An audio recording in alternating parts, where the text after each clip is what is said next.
NipponYumeKyoumikai and KHK Broadcasting present Mainichi Nihon no Mono, S&B pasta sauce. Hello everyone. In this inaugural episode of Mainichi Nihon no Mono, or Everyday Japanese Things, we are taking a look at S&B brand pasta sauces. These sauces are not for Japanese or Asian noodles, but rather for Italian-style pastas such as spaghetti or vermicelli. While these sauces are most definitely a Japanese market item, S&B has repackaged some flavors for sale abroad. If you do not have an import market nearby that carries these sauces, they are readily available from many online retailers specializing in Asian foodstuffs.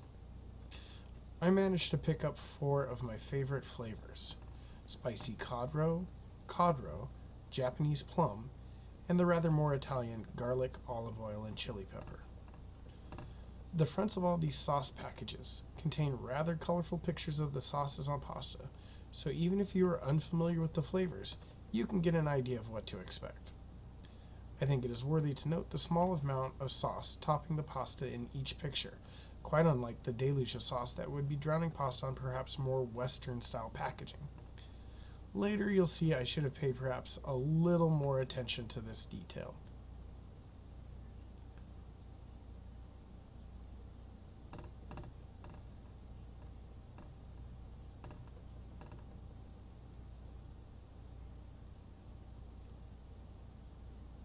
For this video, I decided to try out the spicy cod roe, or karashi mentaiko flavor, which happens to be a personal favorite. Mentaiko-style roe is a popular ingredient and flavor for many Japanese. In addition to pasta, it's absolutely fantastic as a filling for onigiri rice balls. Even though this package retains much of the style of the exact same product you would find in Japanese supermarkets, you can tell this has been repackaged for international consumption due to the addition of labeling and instructions in English alongside the Japanese. Don't worry though if you are looking for a quote-unquote authentic Japanese experience. This is imported from Japan and tastes exactly the same as the wholly Japanese language packaged product.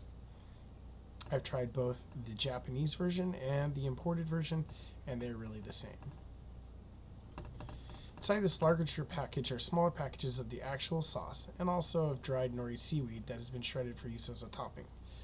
These tear tabs are something of a tease, as this package was rather difficult to tear open by hand.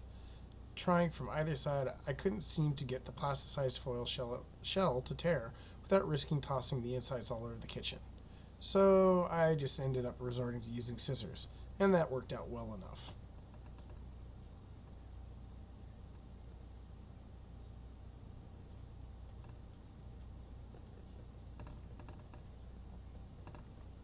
Inside are 4 packages, 2 each of the karashi mentaiko sauce and 2 each of the nori topping. I would like to note that if I had read the instructions more thoroughly, I would have understood that these packages are 2 servings each, not 2 individual servings. That means each package set, 1 sauce and 1 topping, is enough for 2 people, or the entire package set altogether is enough for 4 people. So 1 pair of these packets would make for a great quick meal for you gents out there who want to try and impress your date with a home-cooked meal.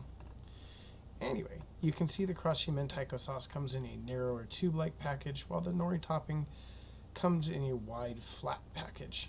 Little chance of getting the 2 mixed up in case you do not read Japanese. Which brings to mind, I find it very interesting to note that while the outside package had been redesigned for foreign markets with the addition of English labeling, the inside packets are the same regardless of market region and completely printed in Japanese. For pasta, I went ahead and used vermicelli, which I happen to prefer over spaghetti, though either would work equally well. You could use just about whatever Italian pasta you fancy, though the long noodly ones seem to mix best with the sauce. Anyway, on to my vermicelli. I first added the karashi mentaiko sauce itself.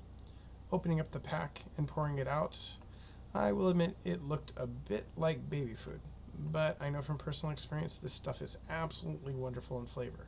It's rich, savory, salty, and has just a hint of spicy heat. Not too much, as the Japanese aren't fond of overly spicy flavors.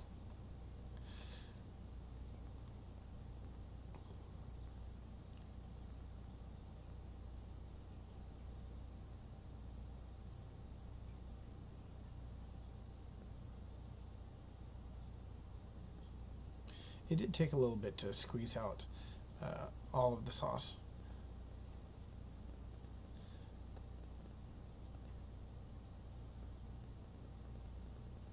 But squeezing from the bottom up, folding it over and continuing to squeezing, managed to get out pretty much all that I could. Which actually, as it turned out, was more than I needed.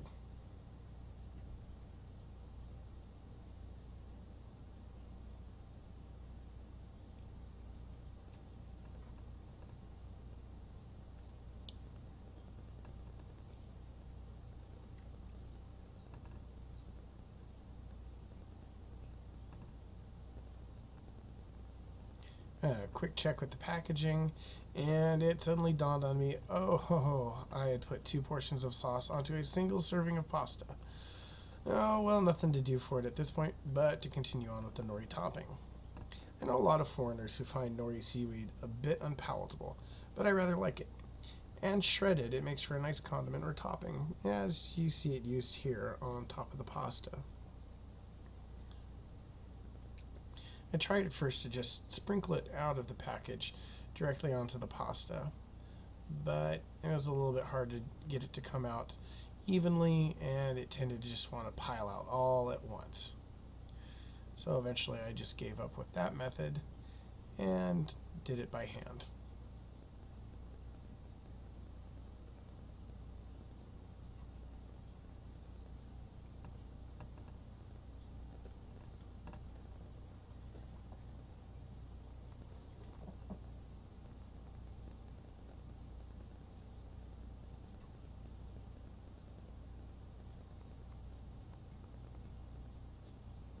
Another quick check with the package, and I will admit my plate looks like a mess. My plating abilities leave a lot to be desired. But that's alright, because I like to give my sauce and pasta a good mix to spread the flavors as evenly as possible. There's as close as I could get to what it looked like on the package. Now I'm going to give it a good stir to mix it all up. While I do tend to eat a lot of my meals using hashi or chopsticks, I definitely feel that the Japanese use forks, knives, and spoons for Western meals as readily as we would, and so that's what you'll see me using with this meal here.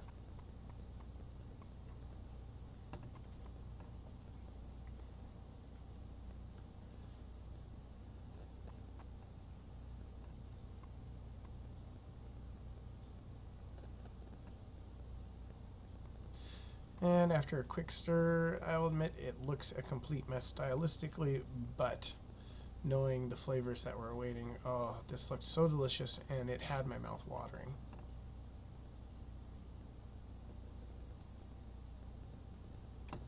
So it's time for itadakimasu as I dig in. And how did my double portion karashi mentaiko vermicelli turn out?